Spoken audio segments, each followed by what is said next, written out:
प्रिय विद्यार्थी मित्रांनो, मी दीपाली कुलकर्णी देशमुख माझ्या विंग्स ऑफ फिजिक्स या चॅनलमध्ये आपल्या सगळ्यांचं मनपूर्वक स्वागत करते। आपण सीईटी 2025 चे प्रिव्हियस इयर क्वेश्चन्स बघतो आहोत। चॅप्टर सुरू आहे रोटेशनल डायनॅमिक्स आणि त्याचा आज आपण चौथा भाग बघतो आहे। आपण अगदी 10-10 मिनिटाचेच व्हिडिओ बनवतो आहोत।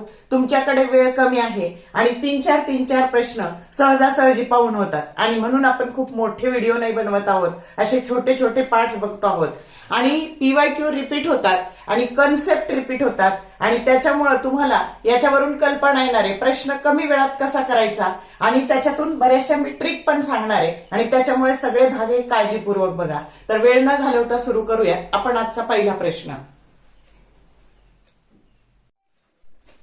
आता हा पहिला प्रश्न जो सीईटी 2025 ला तर विचारलाच, पण तो 2024, 2022, 2020 ला पण विचारलाय आणि यात एक छोटासा बदल करून परत 2024 ला त्याच साईडचा अजून प्रश्न विचारलाय।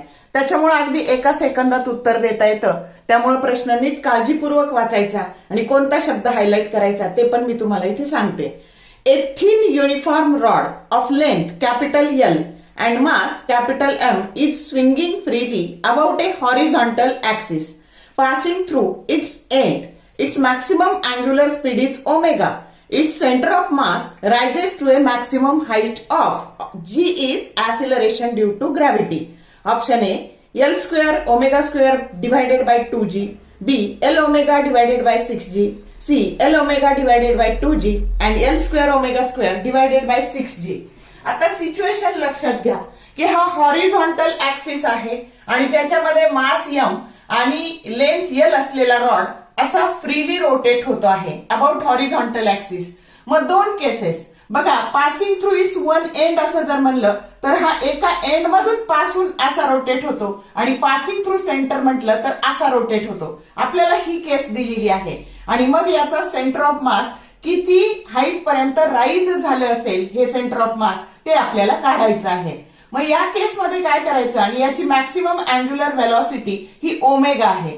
तर खूप सोपं आहे, ही पहिली केस आहे। तर याच्यामध्ये याची potential energy mgh that gets converted into rotational kinetic energy जी असते 1/2 I ओमेगा स्क्वेअर। मग आता बघा ह्या आय ची किंमत काय टाकायची तर movement of inertia of A rod passing through it's one end. आता मास स्मॉल m घ्यायला लावलंय म्हणून इथं स्मॉल m घ्यायचं पोटेन्शियल एनर्जी घेताना आणि हे मुवमेंट ऑफ इनर्शिया घ्यायचं ml स्क्वेअर बाय 3। काय घ्यायचं ml square by 3 into omega square आणि mgh आणि झालं याची किंमत काढायची। केवढं सोपं आहे बघा। mm काय झालं कॅन्सल झालं, h that is equal to काय झालं मग हे h बरोबर आता बघा L square omega square divided by 6g 3 2 जा 6 आणि हे जी फक्त इकडे ट्रान्सफर झाले आणि हे आलं उत्तर। समजलं का?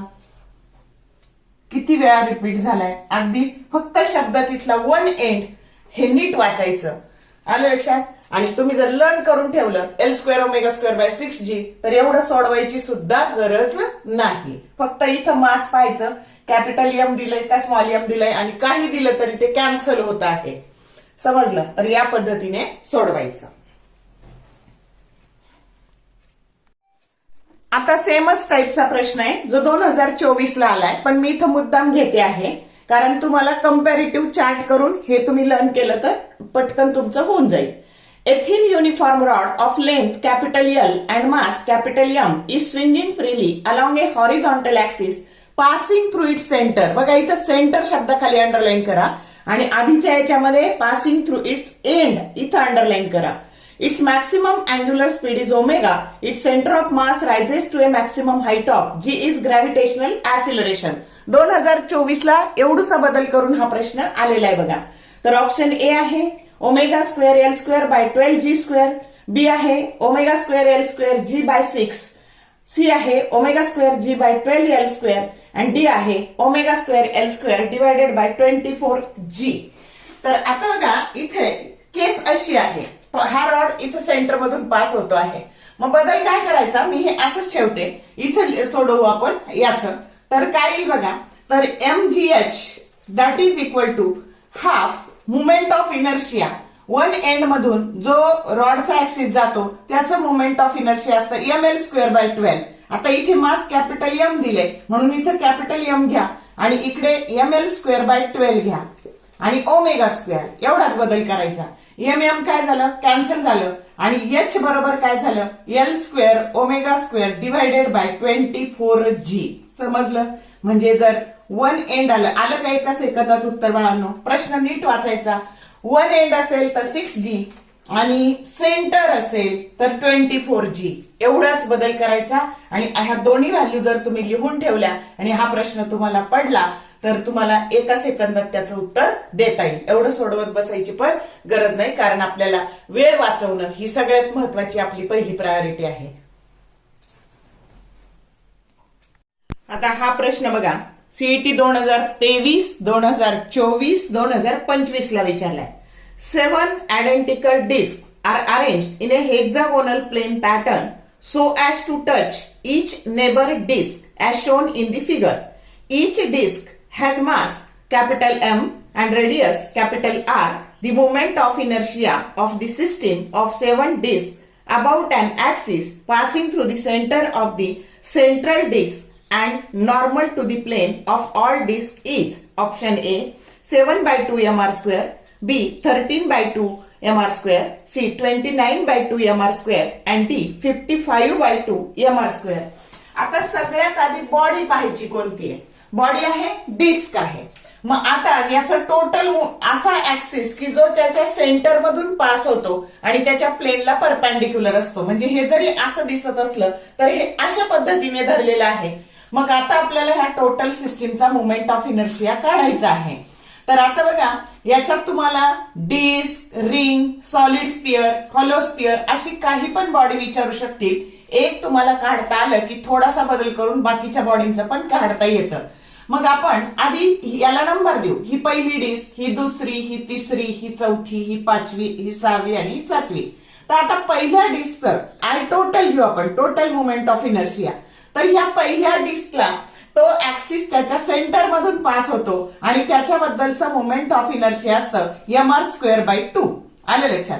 तर आता बाकीच्या आता एक घेतली ना की एकाचं काढलं की तेच सगळ्यांचं येणार आहे. म्हणजे ते उरलेल्या 6 डिस्कचं काढताना आपल्याला थेरम ऑफ पॅरलल ऍक्सिस वापरायचा आहे. मग सेंटरच्या मधून जो ऍक्सिस जातो त्याचं मोमेंट ऑफ इनर्शिया ते mr²/2 आहे. प्लस आता हे दोन मधलं अंतर हे काय आहे तर 2r आहे. मास इंटू 2r चा स्क्वेअर, त्या अंतराचा स्क्वेअर. मग आता हे 2r चा स्क्वेअर हे काय झाले 4mr². मग हे काय झाले 4mr².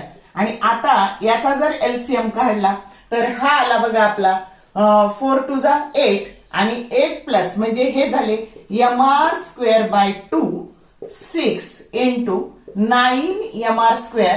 हे 4×2 आणि हे 9mr²/2 हेच झाले बघा mr²/2 प्लस 6 9 54 mr²/2. आता एलसीएम 2 घेतला तर हे झाले 55 mr²/2. समजलं कसं काढलं ते. जो करेक्ट ऑप्शन काय आहे डी आहे. परत एकदा सांगते, आपण काय केलं 7 डिस्कचं काढायचं आहे.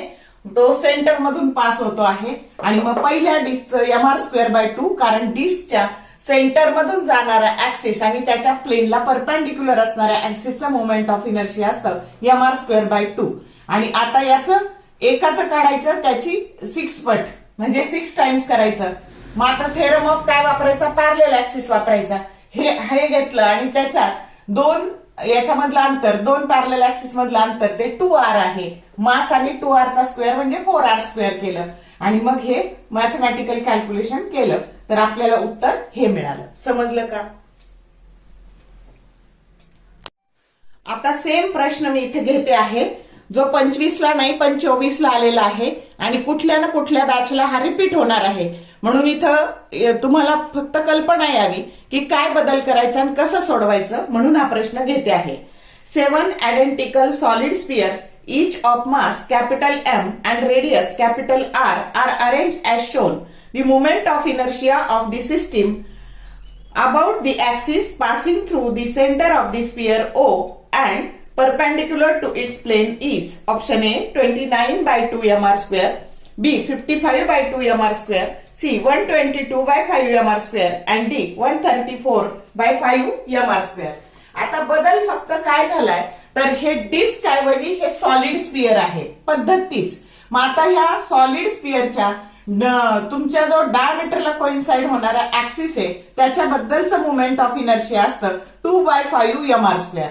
इथं पण काय आलं, आता एकाचं काढायचं आणि त्याचे 6 टाइम्स करायचे, इथे आले 2/5 आणि मग आता हे 4 ह्या दोन मधला अंतर तर 2r आहे, त्याचा स्क्वेअर 4r स्क्वेअर झाला. मग आता इथं बघा 5 4 जा हे काय झाले 20 आणि आतमध्ये झाले 22. आता इथे 2/5 त्याच्यानंतर इथे 22 mr स्क्वेअर बाय 5 झाले.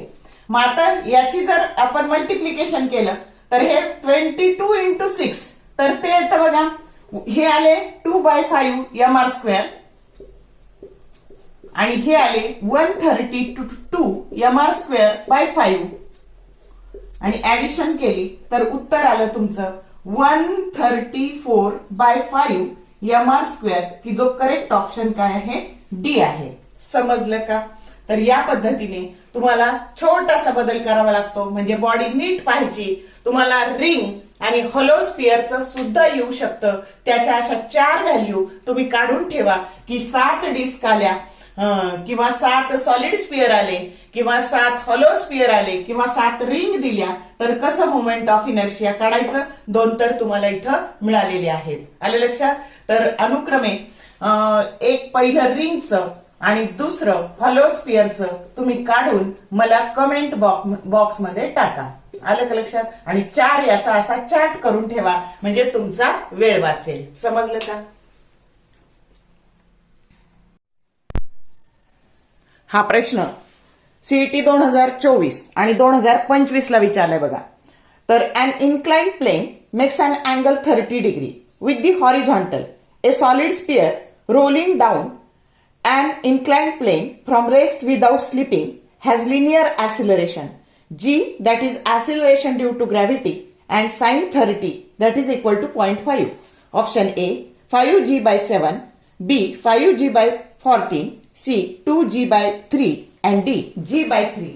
आता आपल्याला काय दिलं आहे तर असा हा जो काही सॉलिड स्पियर आहे हा असा रोलिंग विदाउट स्लिपिंग आणि हे तुमचं हा सॉलिड स्पियर आहे, हे यस आहे तुमचं डिस्प्लेसमेंट आणि ही हाईट आहे आणि इथे हा थीटा 30 डिग्री दिलेला आहे आणि linear acceleration a that is equal to what हे तुम्हाला विचारलंय.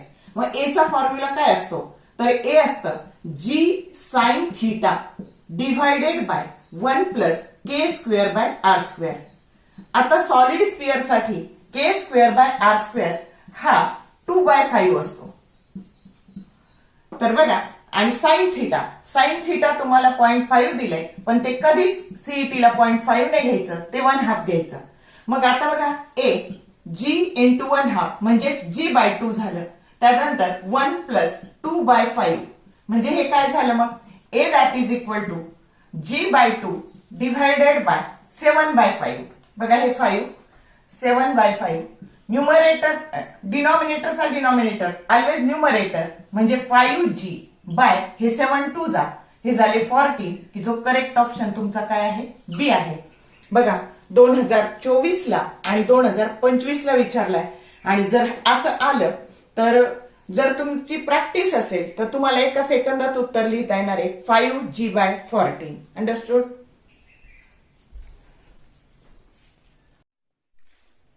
आता हा पण प्रश्न सीईटी 2020, 2024 आणि 2025 ला विचारला बघा. A body slides down a smooth inclined plane of inclination theta and reaches the bottom with velocity v. If the same body is a ring which rolls down the same inclined plane, then linear velocity at the bottom of the plane is option A v by root 2, B v, C 2v and D v by 2. आता आधी ही body फक्त slides होते आहे, इथून ही role होत नाही, ही फक्त slides होते आणि तिची जी व्हेलॉसिटी असते ना जेव्हा Wien body is only slides तर ही असते 2gh. आणि आता ही बॉडी जर रिंग असेल तर तिची व्हेलॉसिटी, तिला स्मॉल व्ही असं म्हणू आपण, त्याचा फॉर्म्युला असतो 2gh divided by 1 plus K square by R square. आता रिंग साठी के स्क्वेअर बाय आर स्क्वेअर हा 1 असतो. For ring k square by R square that is equal to 1.